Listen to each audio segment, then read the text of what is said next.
Hello everyone.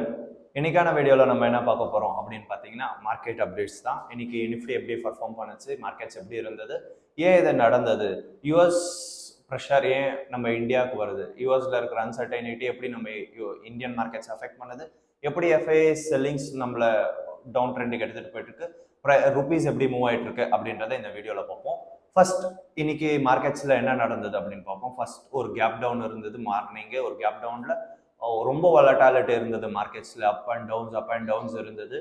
So இது ஏன் நடந்தது அப்படின்னு பார்த்தீங்கன்னா எஃப்ஐஎஸ் செல்லிங்ஸ் ரொம்ப கான்ஸ்டண்ட்டாக இருந்தது. ஏன் எஃப்ஐஎஸ் செல் பண்ணுறாங்க அப்படின்னு பார்த்தீங்கன்னா ஃபர்ஸ்ட் யூஎஸ்ல வந்து ரொம்ப அன்சர்டைனிட்டி இருக்குது. யூஎஸ் வந்து கரெக்டாக சொல்லலை, ரொம்ப பர்சன்ஸ் வந்து யூஎஸ் ரேட் கட் பண்ணணும் அப்படின்னு நினைக்கிறாங்க. ஏன் அப்படின்னா அவங்க எக்கனாமிக்கும் ரொம்ப இது ஆகிட்டு இருக்கு, ரொம்ப கன்ஜெக்ட் ஆகிட்டு இருக்கு. நிறைய இன்ட்ரெஸ்ட் ரேட் கொடுக்க முடியல, நிறைய பிஸ்னஸ் ரன் ஆக முடியல. இன்னொரு ப்ராப்ளம் என்ன அப்படின்னு பார்த்தீங்கன்னா நம்மள மாதிரி எமர்ஜிங் மார்க்கெட்டில் இன்வெஸ்ட் பண்ணி இருக்கிறவங்களுக்கு லாசஸ் நடந்துட்டு இருக்கு. இன்ட்ரெஸ்ட் ரேட் ரொம்ப ஸ்ட்ராங்காக இருந்தால் ருப்பி ஃபாலோ ஆகிட்டே இருக்கும். நாட் ஓன்லி ருப்பி, எல்லா கரன்சிஸும் ஃபாலோ ஆகும். Like rupee went to 91 rupees today. It hit at 91.2 91.3 நினைக்கிறேன். அண்ட் குளோபல் ப்ரெஷர்ஸ் என்னெல்லாம் இருக்கு அப்படின்னு பார்ப்போம். குளோபல் ப்ரெஷர்ஸ் என்னெல்லாம் இருக்கு அப்படின்னு பார்த்தீங்கன்னா யூஎஸ் ரேட் ஃபெட் கட் பண்ணுமா பண்ணாதா அப்படின்றது தான் first pressure. And crude oil pressure இருக்கு. க்ரூட் ஆயில் வந்து ஏறிட்டும் இறங்கிட்டும் இருக்கு. பிகாஸ் வந்து மார்க்கெட்ஸ் ரொம்ப வொலட்டைலா இருக்கு க்ரூட் ஆயில். அண்ட் டாலர் வந்து ரொம்ப ஸ்ட்ரென்தன் பண்ணியிருக்காங்க. இன்ட்ரெஸ்ட் ரேட் கட்டெல்லாம் ஸ்ட்ராங்காக இருக்கிறதுனால டாலரும் ஸ்ட்ரென்த்தாக இருக்கு. ஸோ அதுக்கு பெக்காக இருக்க நம்ம கரன்சிஸ், இந்தியன் கரன்சிஸ், எல்லா கரன்சிஸும் ஃபாலோ ஆகிட்டே இருக்கு. அதனால நம்ம மார்க்கெட்ஸ்ல இருந்து யூஎஸ் மார்க்கெட்ஸ்க்கு எடுத்துட்டு போயிட்டு இருக்காங்க. எஃப்ஐஎஸ் எவ்வளோ செல் பண்றாங்களோ அவ்வளோ டிஏஎஸ் ஹோல்ட் பண்ற ட்ரை பண்றாங்க. அதனால தான் மார்க்கெட் கீழே போகும்போதெல்லாம் டிப்ஸ்ல வந்து DAS and insurance companies, mutual கம்பெனிஸ்லாம் பர்ச்சேஸ் பண்ணிட்டு இருக்காங்க, இன்வெஸ்ட் பண்ணிட்டு இருக்காங்க. ஸோ எங்கெல்லாம் டிப்ஸ் வருதோ அங்கெல்லாம் டிஏஎஸ் சப்போர்ட் பண்ணிட்டு இருக்காங்க. அதனால தான் பெரிய கிராஷ் வரல. நான் அதுதான் நேற்று வீடியோலையும் சொல்லியிருந்தேன், இன்னைக்கு வீடியோலையும் சொல்லிட்டு இருக்கேன். எஃப்ஐஎஸ் உடைய செல்லிங் அதே அளவுக்கு தான் இருக்கு. நேற்று மார்க்கெட்டில் ஒரு நியூஸ் வந்திருந்தது. என்ன அப்படின்னா ஓவராலாக எஃப்ஐஎஸ் இந்த இயர் செல் பண்ணியிருக்கிறது 150 crores per hour செல் பண்ணியிருக்காங்க. ஸோ மார்க்கெட்டில் அந்த நியூஸும் வந்திருக்கு. Dollar went to 91 rupees, sorry rupees went to 91 rupees. And then இன்னைக்கு நம்ம இதை பார்ப்போம். செக்டார் வைஸ் எதெல்லாம் நல்லா பர்ஃபார்ம் பண்ணியிருக்கு, எதெல்லாம் ஓவர் பர்ஃபார்ம் பண்ணியிருக்கு, எதை அண்டர் பர்ஃபார்ம் பண்ணியிருக்கு அப்படின்ட்டு.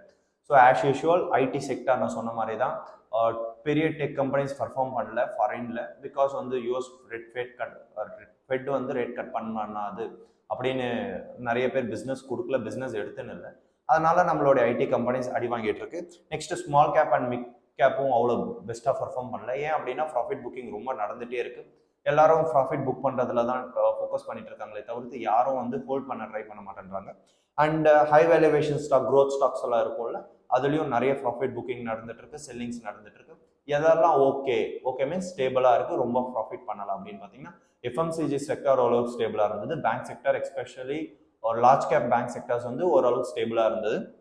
அண்ட் தென் ஃபார்மாலையும் ஓரளவுக்கு ஸ்டேபிளாக இருந்தது. நான் ரொம்ப ஸ்டேபிளாக இருக்கு அப்படின்னு சொல்ல முடியாது, நிறைய ப்ராஃபிட்ஸ் பண்ணியிருக்கு அப்படின்னு சொல்ல முடியாது. ஃபார்மா செக்டர் ஓரளவுக்கு ஓகேவா இருந்தது. So as a retail investor நீங்கள் என்ன பண்ணலாம் அப்படின்னு பார்த்தீங்கன்னா if you are a long term holder you can hold. அது உங்களுடைய சாய்ஸஸ். நீங்கள் தெரியும் உங்களுக்கு மார்க்கெட்ஸ் இப்படி தான் இருக்கும் அப்படின்ட்டு. ஷார்ட் டேர்மாக இருக்கீங்க, ட்ரேட் பண்ணிட்டு இருக்கீங்கன்னா ரொம்ப ரிஸ்கி ட்ரேட்ஸ் எடுக்காதீங்க, ஸ்டாப் லாஸஸ் வச்சுக்கோங்க.